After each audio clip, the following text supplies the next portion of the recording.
सुप्रभात बच्चों। बच्चों, पिछली कक्षा में आप लोगों ने जाना लेखक किस तरह बीमार पड़ता है और उसके साथ क्या-क्या घटना घटती है। एक तंदुरुस्त व्यक्ति बीमार पड़ने के कारण उसकी अवस्था कैसी होती है, ये हम लोगों ने पिछली कक्षा में जाना। आज आगे जानेंगे और उनके साथ क्या-क्या घटनाएं घटी। दोपहर हुई, शाम हुई पर दर्द ने मुझसे ऐसा प्रेम दिखलाया कि हटने का नाम दूर। लोग देखने के लिए आने लगे। मेरे घर पर मेला लगने लगा। हाँ, एक विशेषता थी। जो आता एक न एक नुस्खा अपने साथ लेता आता। किसी ने कहा, अजी कुछ नहीं, हींग पिला दो। किसी ने कहा, चूना खिला दो। खाने के लिए सिवा जूते के और कोई चीज बाकी नहीं रह गई जो लोगों ने बताई हो। तो देखो बच्चों, एक हट्टा कट्टा व्यक्ति लेखक था, लेकिन क्या है, अपने मित्र को देखने के बाद, बीमार मित्र को देखने के बाद ऐसे महसूस हुआ, मैं भी बीमार होता तो लोग मुझे देखने के लिए आते। और यही विचार उनके मन में बैठ गया था, जिसके वजह से वो क्या है, बीमार पड़ गए। तो दोपहर, जब भी दोपहर हो शाम हो, उनका जो पेट का दर्द है वो कम नहीं हुआ। क्यों? क्योंकि उन्होंने जो भोजन ग्रहण किया था वो ठीक नहीं था बच्चों। जब हम जरूरत से ज्यादा खाते हैं तो हमारे पेट में अचानक दर्द होने लगता है, और लेखक ने वही किया। लेकिन उनके समझ में ये नहीं आ रहा था कि उनका पेट दर्द क्यों हो रहा है। और उन्हें देखने के लिए बहुत सारे लोग आते थे, लेकिन क्या है, सभी अपने साथ एक एक नुस्खा लेके आते थे। कोई कहता था कि हींग पिला दो, कोई कहता था कि चूना खिला दो। लेखक को लगा, मैंने तो ऐसी सारी चीजें खाई है और ऐसे सारी चीजें पी है जो लोगों ने मेरे को कहा, सिर्फ अभी मेरे को जूता खाना इतना ही बाकी रह गया है। एक व्यंग की बात है बच्चों। आखिर में लोगों ने कहा कि तुम कब तक इस तरह पड़े रहोगे, किसी दूसरे डॉक्टर की दवा करो। लोगों की सलाह से डॉक्टर चूहानाथ कातर जी को बुलाने की सलाह हुई। आप लोग डॉक्टर साहब का नाम सुनकर हंसेंगे, पर यह मेरा दोष नहीं है। यदि मुझे उनका नाम रखना होता तो अवश्य ही कोई साहित्यिक नाम रखता। वे थे यथा नाम तथा गुण। तो बच्चों, लोगों के कहने के अनुसार उन्होंने और एक डॉक्टर से इलाज करवाना ठीक समझा, और उस डॉक्टर का नाम क्या था? डॉक्टर चूहानाथ कातर जी। कुछ लोगों का सौंदर्य रात में बढ़ जाता है, वैसे ही डॉक्टरों की फीस रात में बढ़ जाती है। खैर, डॉक्टर साहब बुलाए गए। आते ही हमारे हाल पर रहम किया और बोले, मिनटों में दर्द गायब हुआ जाता है। थोड़ा पानी गर्म कराइए, तब तक यह दवा मंगवाइए। एक पर्चे पर अपने दवा लिखी। पानी गर्म हुआ, दवा आई। डॉक्टर बाबू ने तुरंत एक छोटी सी पिचकारी निकाली, उसमें एक लंबी सुई लगाई, पिचकारी में दवा भरी और मेरे पेट में वह सुई खोंचकर दवा डाली। तो बच्चों, पहले डॉक्टर ने जो दी दवाई वो भी उन्होंने लिया। लोगों के कहने के अनुसार उन्होंने डॉक्टर चौहानाथ को बुलाया। तो उन्होंने क्या किया, किस तरह दवा दारू की इनको? उन्होंने पहले कहा, पानी गर्म करो। फिर उसमें दवा डालने के लिए उन्होंने अपनी दवाई मंगवाई।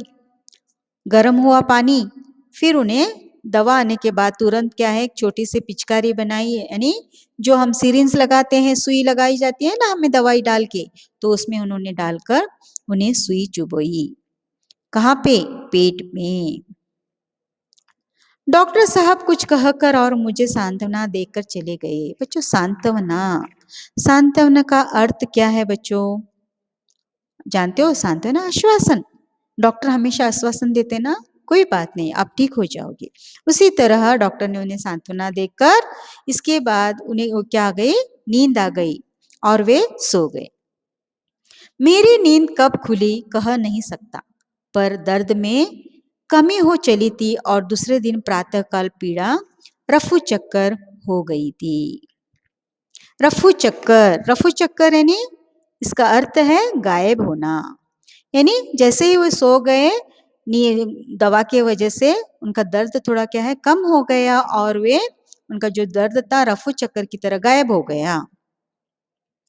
कोई 2 सप्ताह मुझे पूरा स्वास्थ्य होने में लगे। बराबर डॉक्टर चौहानाथ कातर जी की दवा पीता रहा। यानी बच्चों, ये जो डॉक्टर ने जो दवाई दी थी उनसे थोड़ा उनको फर्क पड़ा और उन्होंने लगातार उनकी दवाई ले ली। दवा स्वाद का क्या कहना, शायद मुर्दे के मुख में डाल दिया जाए तो तिल मिला उठे। यानी इतनी कड़वी दवाई थी कि कोई मरा हुआ व्यक्ति भी क्या है उठकर बैठ जाए। 15 दिन के बाद मैं डॉक्टर साहब के घर गया उन्हें धन्यवाद देने के लिए। मैंने पूछा कि अब तो दवा पीने की कोई आवश्यकता नहीं होगी। बोले, यह तो आपकी इच्छा पर है, पर यदि आप काफी एहतियात, एहतियात का अर्थ क्या है बच्चों? एहतियात यानी सावधानी, आपको अपेंडिक्स हो जाएगा। यानी आप अगर अपने सेहत का ध्यान नहीं रखेंगे तो आपको अपेंडिक्स हो जाएगा। अपेंडिसाइट्स मीन्स बच्चों पेट में एक तरह का गांठ होता है, उस तरह का हो जाएगा। आपकी श्रीमती जी बड़ी भाग्यशाली है। अगर 6 घंटे की देर और हो जाती तो उन्हें जिंदगी भर रोना पड़ता। वो तो कहिए कि आपने मुझे बुला लिया, अभी कुछ दिनों दवा पीजिए। तो देखो बच्चे, डॉक्टर किस तरह, एक एक डॉक्टर होते हैं जो मरीजों को क्या है गुमराह करते हैं। तो इस डॉक्टर ने भी क्या है ना उनके ठीक तरह से इलाज किया, लेकिन मुंह से कह दिया कि अगर आपकी पत्नी वक्त पर यहाँ पर नहीं लेके आती तो शायद आप नहीं बच पाते, और मेरी दवाई की वजह से क्या है आप थोड़े से ठीक हो गए हो। इसी बीच डॉक्टर महोदय ने ऐसे ऐसे मर्जों के नाम सुनाए कि मेरी तबीयत फड़क उठी। भला मुझे ऐसे मर्ज हुए जिनका नाम साधारण क्या बड़े पढ़े लिखे लोग भी नहीं जानते। मालूम नहीं, ये मर्ज सब डॉक्टरों को मालूम है कि केवल हमारे डॉक्टर कातर जी को ही मालूम है। खैर मैंने दवा जारी रखी। तो बच्चों, उनको दवा क्या है पीने के लिए बोला गया, तो उन्होंने दवा पीना जारी रखा। अभी एक सप्ताह भी पूरा न हुआ था कि दिन के 2 बजे एकाएक फिर दर्द रूपी फौज मेरे शरीर रूपी किले पर हमला कर दिया। तो बच्चों, अचानक क्या हो गया, जब उनके पेट में दर्द हो रहा था तो कम हो गया।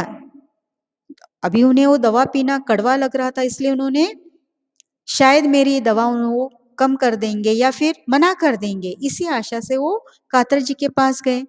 लेकिन डॉक्टर ने क्या कहा, आपको ये दवा जारी रखना है, नहीं तो आपके पेट में क्या हो सकता है, अपेंडिक्स हो सकता है। इस तरह उनको डरा दिया, अलग अलग बीमारियों के नाम उनको बताए। लेकिन क्या है उनकी दवाई चालू ही थी तो अचानक उनको क्या हुआ, दोबारा पेट में दर्द होना शुरू कर दिया। देखो बच्चों, अभी पहले एक डॉक्टर हो गए, अभी दूसरे डॉक्टर भी हो गए। तो यहाँ तक आप लोगों ने जाना।